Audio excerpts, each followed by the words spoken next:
ಸಿದ್ಧಾರ್ಥ, ನಿನಗೆ ಸಾವಿರದ ಭುಜವಾಗಲಿ ಅಂತ ಹೇಳಿದ್ರೆ ಬದುಕಿನಲ್ಲಿ ನಿನ್ನ ಪಾಲಿಗೆ ಸಾವೇ ಇಲ್ಲದ ಭುಜಗಳಾಗಲಿ ಎನ್ನುವ ಹಾಗೆ ಆಶೀರ್ವದಿಸಿದ್ದಲ್ವಿ. ಆ ಕ್ಷಣಕ್ಕೆ ಸಂತೋಷದಲ್ಲಿ ಕುಣಿದಾಡಿದೆ, ಹಿರಿ ಹಿರಿ ಹಿಕ್ಕಿದೆ. ಆವಾಗ ಒಂದು ಎಚ್ಚರಿಕೆಯ ಮಾತನ್ನು ಕೊಟ್ಟು, ಮಗು ಹೆಚ್ಚು ಬೀಗಬೇಕಾದದಿಲ್ಲ.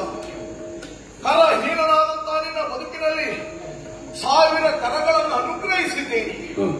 ಆ ಕಾರಣದಿಂದ ಮುಂದೆ ನೀನು ಅಹಂಕಾರವನ್ನು ಪಡಬೇಕಾದದಿಲ್ಲ.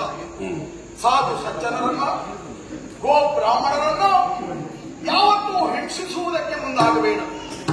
ಒಂದು ವೇಳೆ ನನ್ನ ಮಾತನ್ನು ನೀನು ಮೀರಿದ್ದೇ ಆದರೆ ನಿನ್ನ ಅವನತಿಗೆ ನೀನೇ ಕಾರಣೀಕರ್ತನಾಗುತ್ತೆ ಎನ್ನುವ ಹಾಗೆ ನನ್ನನ್ನು ಎಚ್ಚರಿಸಿದರು.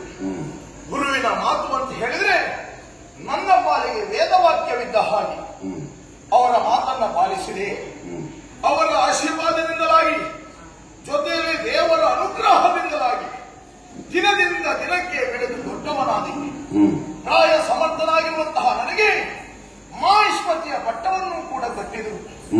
ಕೇವಲ ಸಿಂಹಾಸನವನ್ನು ಏರಿ ಕುಳಿತು ಸಾಕೆ. ನನ್ನ ಭುಜಬಲದ ಸಾಮರ್ಥ್ಯ ಏನು ಎಷ್ಟೆನ್ನುವುದನ್ನು ಪ್ರಪಂಚ ಮುಖಕ್ಕೆ ತೋರಿಸಿಕೊಡಬೇಡುವೆ ಹೇಳಿ. ಆ ಕಾರಣದಿಂದಲಾಗಿ ಅಭೇದ್ಯವಾದಂತಹ ಸೇನೆಯನ್ನೆಲ್ಲ ಒಡಗೂಡಿಕೊಂಡು ದಿಗ್ವಿಜಯಕ್ಕಾಗಿ ನಾನು ಹೋದೆ. ಅನೇಕರು ನನ್ನನ್ನ ಕಂಡಾಕ್ಷಣ ಹೊಟ್ಟೆ ಕಿಚ್ಚಿನಿಂದ ನನ್ನ ಮೇಲೆ ಮಾರ್ಮಲೆತು ಬವರಕ್ಕಾಗಿ ಬಂದು ಮತವೇರಿ ಬಂದವರ ಮತವನ್ನ ತುಳದಲ್ಲಿ ಕೂಡಲಿದ್ದೇನೆ. ಇನ್ನು ಕೆಲವರು ಹುಟ್ಟಿನಿಂದ ಕರಹೀನನಾದರೂ ಕೂಡ ಶ್ರೇಷ್ಠರಾದಂತಹ ದತ್ತಾತ್ರೇಯರ ಅನುಗ್ರಹಕ್ಕೆ ಪಾತ್ರರಾದವರು ಕಾರ್ತವೀರ್ಯ ಎನ್ನುವಂತಹ ಅಭಿಮಾನ ಗೌರವದಿಂದಲೇ ಕಪ್ಪ ಕಾಣಿಕೆಯನ್ನ ತಲೆಯ ಮೇಲೆ ಹೊತ್ತು ನನ್ನ ಪದತಲದಲ್ಲಿ ಇಟ್ಟಿದ್ದಾರೆ. ಅಂತವರನ್ನು ನಾನು ಮಾನಿಸಿದ್ದೇನೆ, ಮನ್ನಿಸಿದ್ದೇನೆ.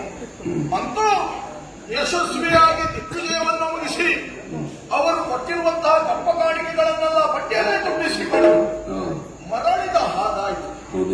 ನಾನೀಗ ಬಂದು ಸೇರಿದ್ದು ನರ್ಮದಾ ನದಿಯ ತಟಾಕವೇ. ಚುಳು ಚುಳು ನಿನಾದದಿಂದಲಾಗಿ ನರ್ಮದಾ ನದಿ ಹರಿಯುತ್ತಾ ಇದ್ದಾಳೆ. ಎಂತಹ ಪ್ರಶಾಂತವಾದಂತಹ ವಾತಾವರಣ. ಈ ಪ್ರದೇಶಕ್ಕೆ ಬರುತ್ತಾ ಇದ್ದ ಹಾಗೆ ಹೊಸ ಚೈತನ್ಯ, ಹೊಸ ಉಲ್ಲಾಸವನ್ನು ಆವರಿಸುತ್ತಾ ಇದೆ. ಇದಕ್ಕೆ ಕಾರಣ ಏನು ಅಂತ ನೋಡಿದರೆ ಈಗ ಕಾಲ ಯಾವುದು?